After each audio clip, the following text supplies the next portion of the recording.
Halo Sobat PPATK, selamat bergabung di Jumatan. Jumpa PPATK Pekanan bersama saya M. Natsir Konga dan narasumber terbaik.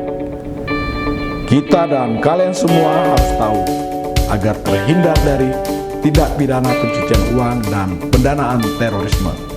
Jumatan hanya di channel PPATK Indonesia. Sobat PPATK, jumpa lagi kita di Jumatan. Jumpa PPATK Pekanan. Bersama saya M. Natsir Konga dan sudah hadir pagi ini Bapak Christian S. Manulang. Beliau Direktur Pengawasan Transaksi dan Kepatuhan Bursa Efek Indonesia. Diangkat menjadi Direktur melalui Rapat Umum Pemegang Saham pada 29 Juni 2018 yang lalu. Beliau banyak berkecimpung ya di Bursa Efek, pernah menjadi Kepala Divisi Kepatuhan Anggota Bursa, juga pernah menjadi Kepala Divisi Penilaian Perusahaan ya, juga pernah menjadi Pengurus Perhimpunan Pendidikan Pasar Modal Indonesia.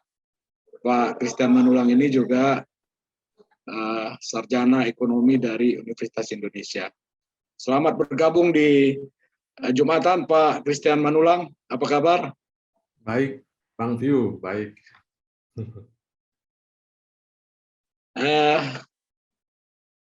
Pemerintah dan negara sangat berharap ya untuk pasar modal ini bisa berkembang dan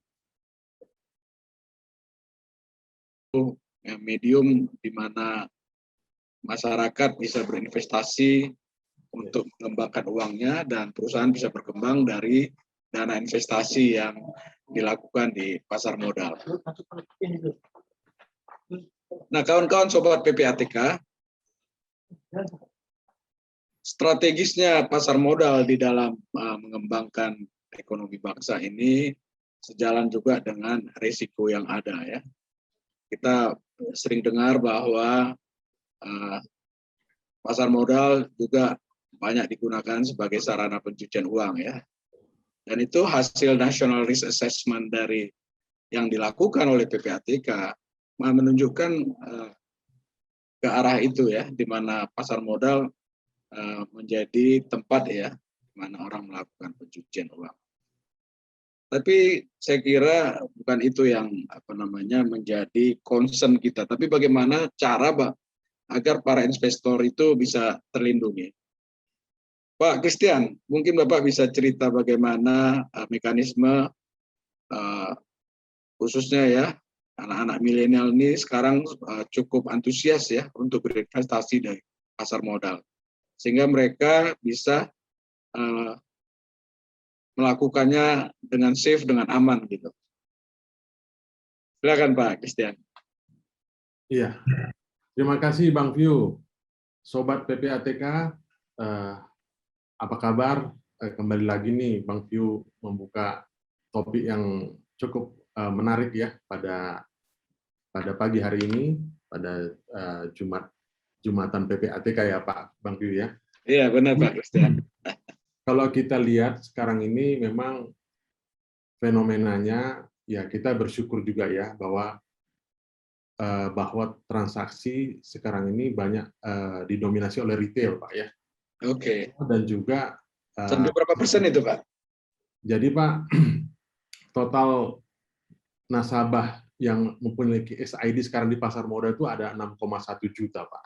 Banyak sudah ya. Nah, dan diantaranya ada 2,6 juta itu dari retail investor di saham Pak. Oke. Di saham.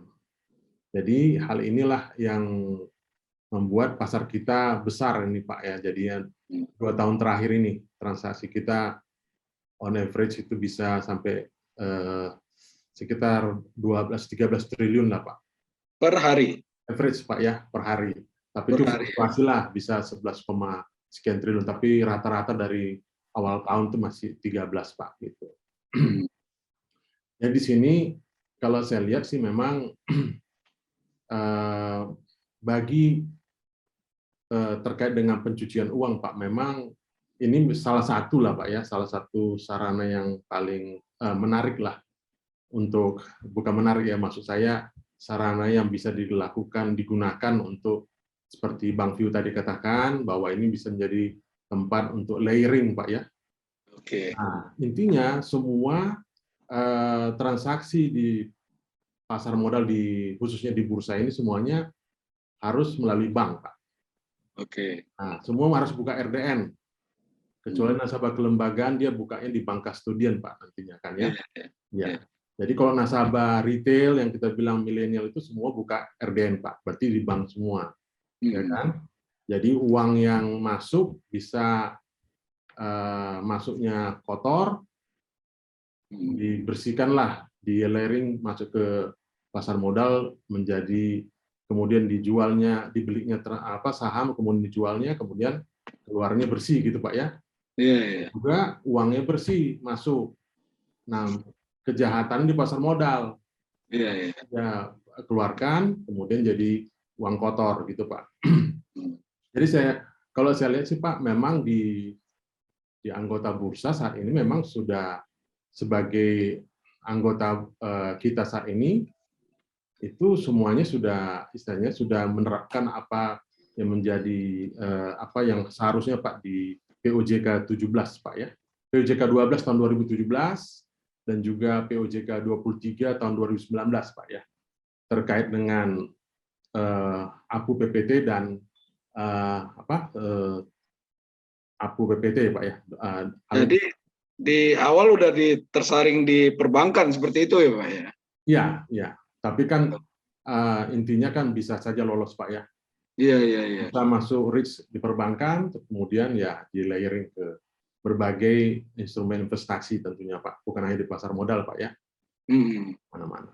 Nah ini gimana nih Bursa Efek Indonesia Pak Manulang untuk mengantisipasi itu supaya jangan terjadi kebocoran ya, sehingga di pasar modal dipakai sarana untuk pencucian uang. Apa langkah yang Pak Christian dan kawan-kawan di Bursa Efek lakukan gitu? Ya, tentunya yang kita tinjau Pak di sini adalah pencucian uang terkait dengan kejahatan di pasar modal lah Pak ya. Kalau dari luar kita mungkin Bang View atau orang PPATK lebih paham lagi lah ya kan. Iya. Jadi kalau kita lihat Pak, upaya yang kita lakukan sejauh ini ya dalam lingkup bursa ya, kita meminta semua retail investor itu harus menyadari bahwa investasi sebaiknya tidak dilakukan hanya ikut-ikutan orang lain Pak ya. Jadi kalau bisa mereka dulu belajar dulu, mengajak seluruh masyarakat yang ingin berinvestasi pasar modal belajar terlebih dahulu agar paham gitu ya. Iya. Dalam konteks ini BEI memiliki program edukasi yang bekerja sama dengan perusahaan sekuritas anggota bursa, ditujukan bagi calon investor atau investor ya yang sudah masuk tapi belum literasinya masih kurang, ya sama-sama belajar Pak ya untuk belajar investasi pasar modal, yaitu melalui sekolah pasar modal atau SPM. Masyarakat dapat melihat jadwal SPM itu dan mendaftarkan dirinya melalui websitenya SPM ya Pak ya. Gratis nih Pak Manulang? Ya, gratis Pak. Oke. Selain itu, apabila investor ingin mencari tahu tentang investasi pasar modal, investor juga bisa mengunjungi website IDX. Jadi itu lengkap informasi di situ Pak ya, tentang emiten, perusahaan tercatat ya Pak ya, dan keterbukaan informasinya juga ada di situ. Kemudian di samping itu kami juga menganjurkan agar investor selalu mencari dan membaca terlebih dahulu informasi terkait saham yang akan dibeli atau dimiliki. Salah satu yang paling penting adalah membaca laporan keuangan perusahaan tercatat dan mengetahui keterbukaan informasi setiap perusahaan. Jadi laporan keuangan dan keterbukaan informasi ini semuanya ada di website IDX, Pak. Nah, membaca serta menganalisis laporan keuangan perusahaan tercatat dapat membuat mereka memahami fundamental perusahaan. Sedangkan melalui keterbukaan informasi, mereka dapat mengetahui kondisi terkini dari kondisi perusahaan, sehingga dapat membantu mereka untuk memutuskan keputusan investasinya. Jadi kemudian juga dalam fungsi kami, fungsi saya dalam memimpin direktorat Direktorat dari Pengawasan Transaksi dan Kepatuhan juga menerbitkan pengumuman, Pak Bang View ya, unusual market activity, notasi khusus, dan pengumuman suspensi untuk meningkatkan kehati-hatian investor dan membantu investor dalam menentukan keputusan investasinya. Sebaiknya investor selalu update dan aware dengan pengumuman bursa. Jadi di samping hal-hal yang fundamental dan kondisi keterbukaan informasi dari perusahaan tercatat, juga mereka harus memperhatikan pengumuman bursa terkait tindakan pengawasan dari bursa. Jadi hal itu akan membantu mereka untuk dapat mengambil keputusan investasinya dengan lebih hati-hati, gitu, Bang View. Ya, jadi Pak Manulang seorang investor ya, itu harus memahami benar fundamental tentang saham yang akan dia perjualbelikan seperti itu ya Pak. Lalu kemudian juga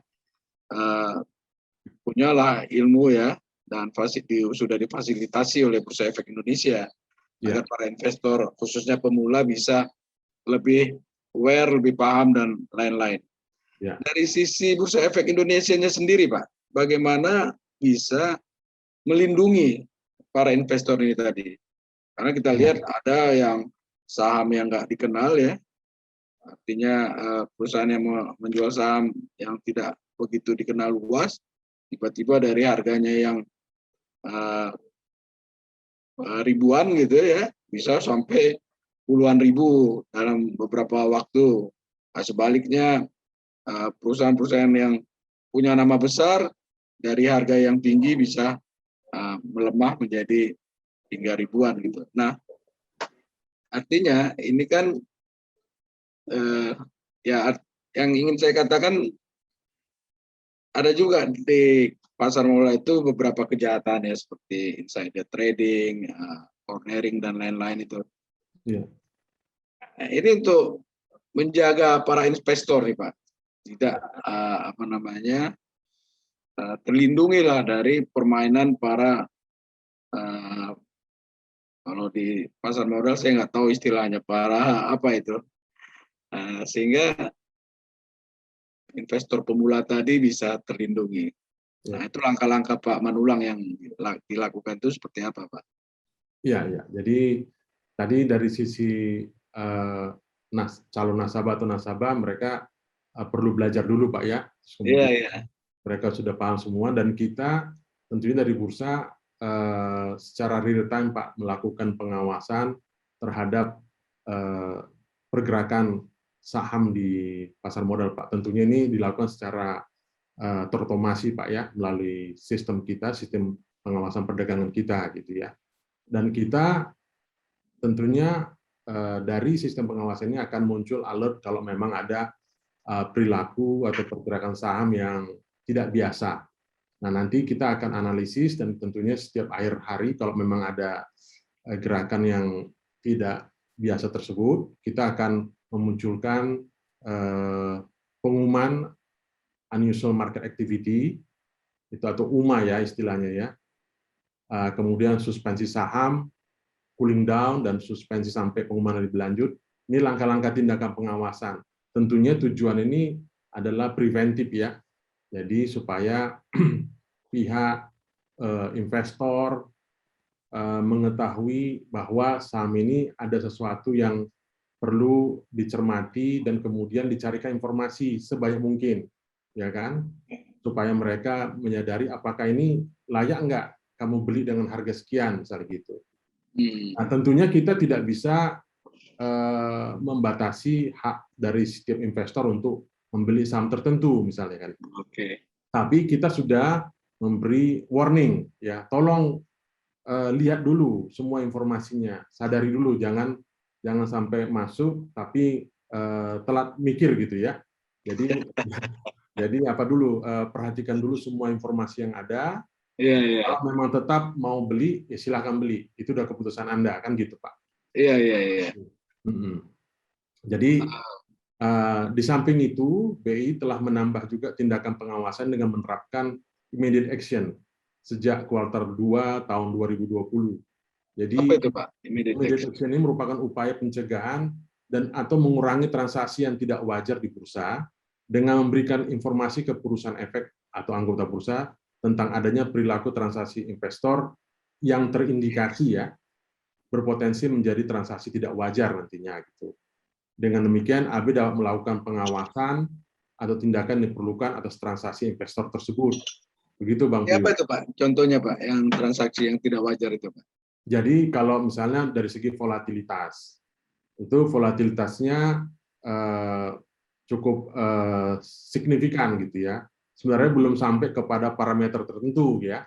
Tapi kita udah early warning-nya udah kita beritahu nih, ini serius ini beli saham, melakukan transaksi ini gitu ya. Nah, itu bisa saja tentunya bisa saja kepada investor yang menjadi pelaku quote unquote ya yang kita beritahu. Ini kami perhatikan nih ini ada transaksi yang tidak wajar gitu ya. Nah, kita meminta klarifikasi kepada nasabah tentunya melalui anggota bursa. Itu Bang Vio gitu. Oke Pak Christian. Ya. Tadi saya di awal sebutkan dari National Risk Assessment yang dilakukan oleh PPATK itu pasar modal ini salah satu ya sarana tempat pencucian uang. Nah, saya baru tahu aja baru ada 2 kasus yang saya tahu ya, itu dilakukan oleh investor terkait kasus Nazarudin waktu itu, dan ada kasus PT Askrindo ya Pak ya.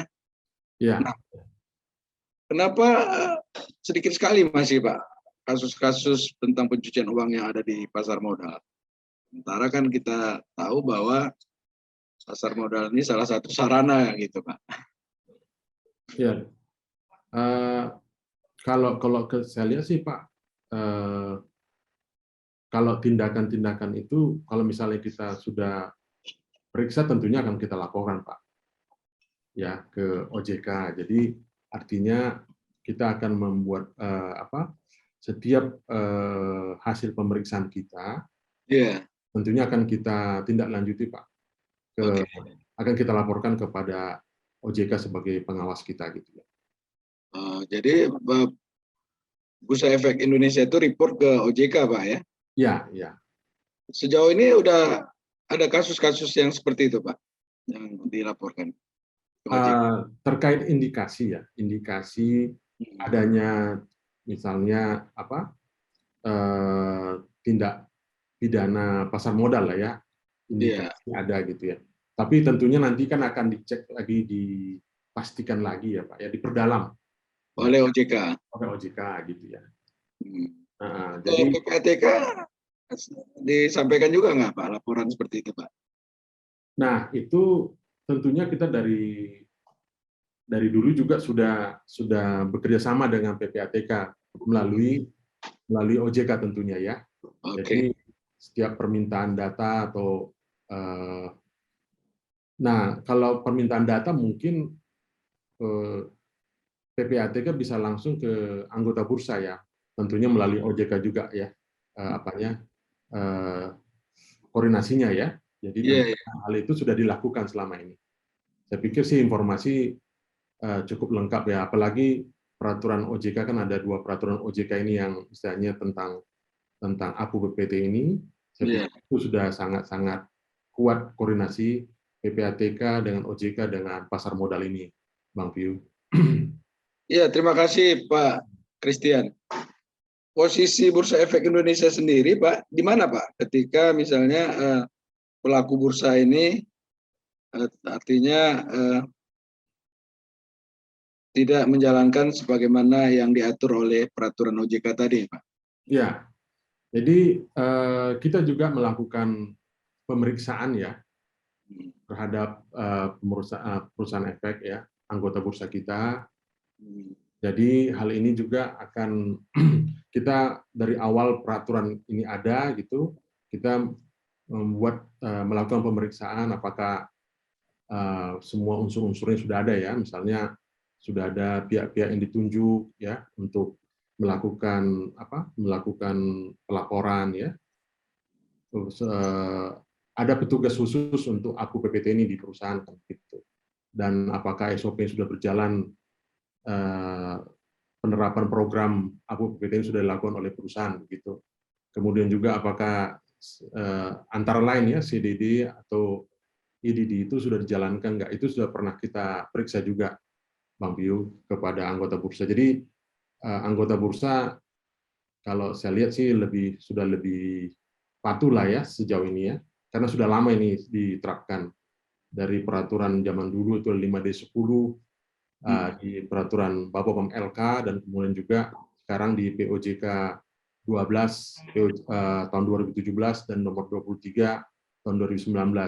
Dan setiap tahun juga anggota bursa selalu melakukan juga pelatihan ya untuk meningkatkan pengetahuan dari karyawannya untuk terkait dengan APU PPT ini. Begitu Bang Piu. Oke, terima kasih Pak Manulang. Jadi ini program yang rutin dilakukan ya oleh Bursa Efek Indonesia sendiri atau bekerja sama dengan OJK, seperti itu ya Pak ya? Jadi kalau bursa sendiri juga mengakomodasikan itu, Bang Piu, untuk kepada pelatihan kepada anggota bursa, dari karyawan dari anggota bursa. Dan juga anggota bursa juga melakukannya langsung pelatihannya dengan mengundang pembicara-pembicara dari PPATK misalnya ya, atau dari OJK untuk melakukan pelatihan di perusahaan masing-masing. Tapi kita juga melakukan mengakomodasikan juga untuk pelatihan secara seluruh anggota bursa juga. Tahun ini Ketua PPATK juga pernah juga berbicara tentang APU PPT juga, Bapak Dian Ediana Rai ya, dan Pak Husen tahun 2021 ini baru kita lakukan juga. Dan itu adalah program yang berkesinambungan, Bang Piu. Pak Manulang tolong kasih ke para investor ya tips ya supaya aman berinvestasi di pasar modal. Selain tadi harus memahami secara penuh ya emiten ataupun saham yang akan diperjualbelikan dan lain-lain itu. Ini apalagi ini tips ya yang bisa Pak Manulang sampaikan agar investor tadi bisa untung tapi juga aman gitu Pak.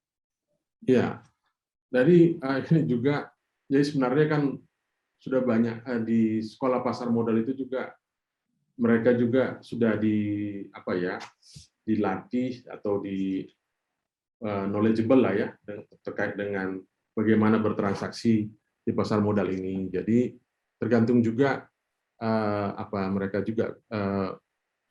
mereka itu merupakan orang risk averse, yang misalnya tergantung umur mereka juga ya. Kadang-kadang ini orang kalau milenial ingin cepat dapat untung misalnya ya. Ya, kemudian ada kalau orang yang lebih dewasa itu jangka panjang horizon investasinya gitu.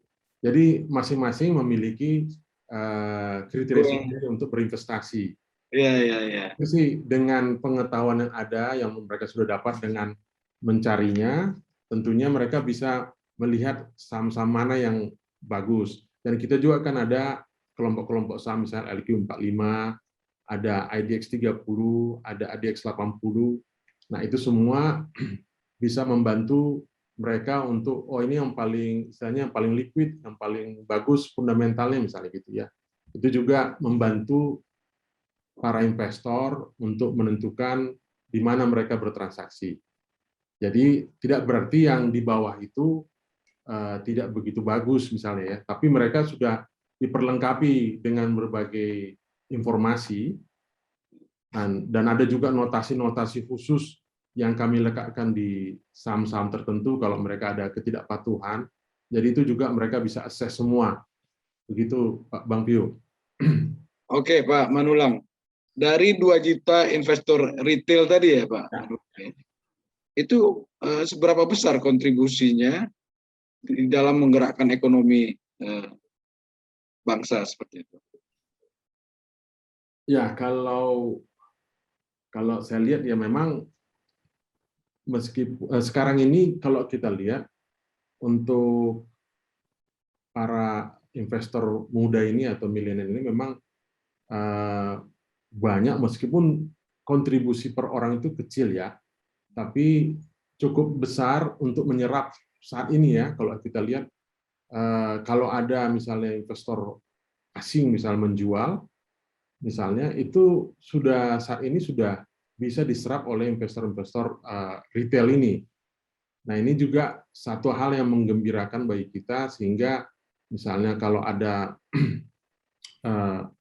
ada aksi jual dari pihak-pihak investor institusi atau kelembagaan, ini bisa juga diserap oleh mereka gitu ya. Ini satu hal yang membuat kestabilan atau malah dari peningkatan di pasar kita ya, dalam dari sudut indeks ya. Jadi sekarang ini juga rata-rata value transaksi kita kan seperti saya katakan masih sekitar 13 triliun ya. Jadi hal ini juga tidak terlepas dari peran dari investor-investor retail tersebut gitu ya, yang membuat pasar ini bergerak sangat dinamis gitu. Demikian Apa yang dilakukan oleh kawan-kawan di Bursa Efek Indonesia, Pak Manulang, untuk menggait dan meyakinkan agar para investor muda tadi mau lebih banyak lagi berinvestasi di pasar modal?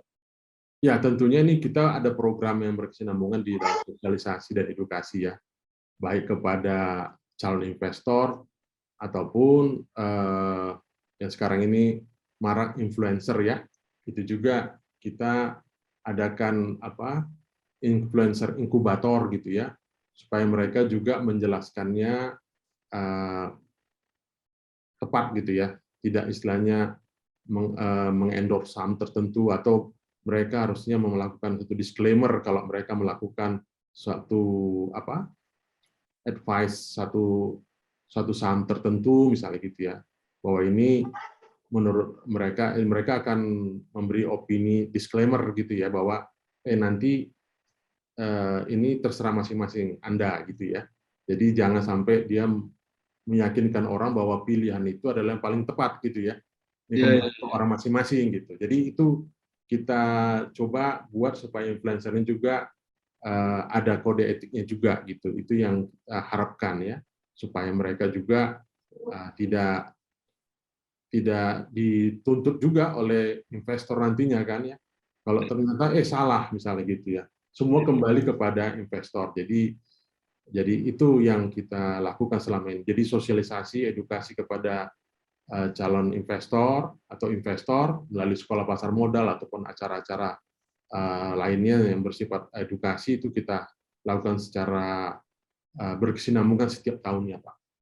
Kalau pojok bursa di kampus-kampus itu masih jalan itu, Pak? Masih jalan. Masih. Jalan. Itu ada sekitar ribuan itu ya.